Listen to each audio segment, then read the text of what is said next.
Well, the union representing Toronto's inside workers will not be supporting a casino in Toronto. Joining us live in the newsroom now is the president of CUPE Local 79, Tim Maguire. Hi, Tim. Thanks for coming in. Hi, good afternoon. So this may come as a big shock to people because the mayor touts a Toronto casino as a great way to actually increase jobs in the city. So why aren't you behind this? Well, for us, it starts in Toronto's communities and the health of those communities. CUPE Local 79 members deliver critical social services in Toronto's communities, and we're concerned about the negative impact a casino might have on their ability to deliver those services. What studies are you basing this on? Because I know there's been a lot of hype and a lot of propaganda from both sides out there, so where are you basing this on? Well, there was a report from the Medical Officer of Health some weeks ago where it talked about the possible doubling of casino-related, gambling-related health issues, and potentially the quadrupling of health issues for families and communities. We then did a poll of our members, research with our members, and the concerns they raised echoed the concerns raised by the Medical Officer of Health. Increased poverty. 80% of the members who responded indicated they were concerned about the potential increase in poverty and other social issues like crime.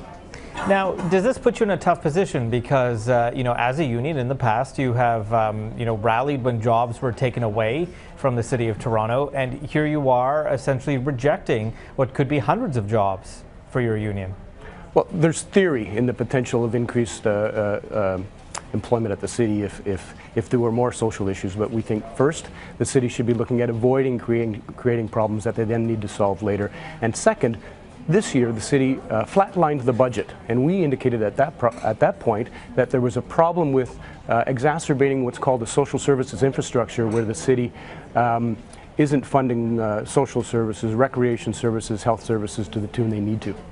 So, in other words, do you think they should be, bumping up jobs there as opposed to casino?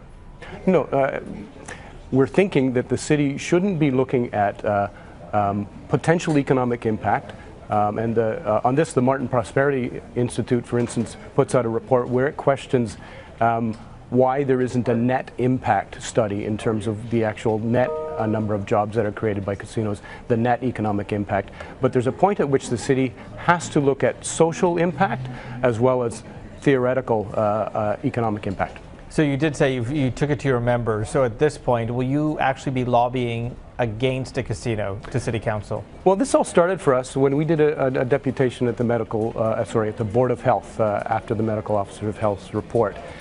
So we'll be continuing to talk to decision makers around this question and continuing to rely on the research that's out there and on conversations with our members about the impact on their ability to deliver social services. So at this time, is this a firm position? Is there any room for it to change down the road? It's a firm position. It is. All right, Tim, thanks for coming in. Thank you. Okay.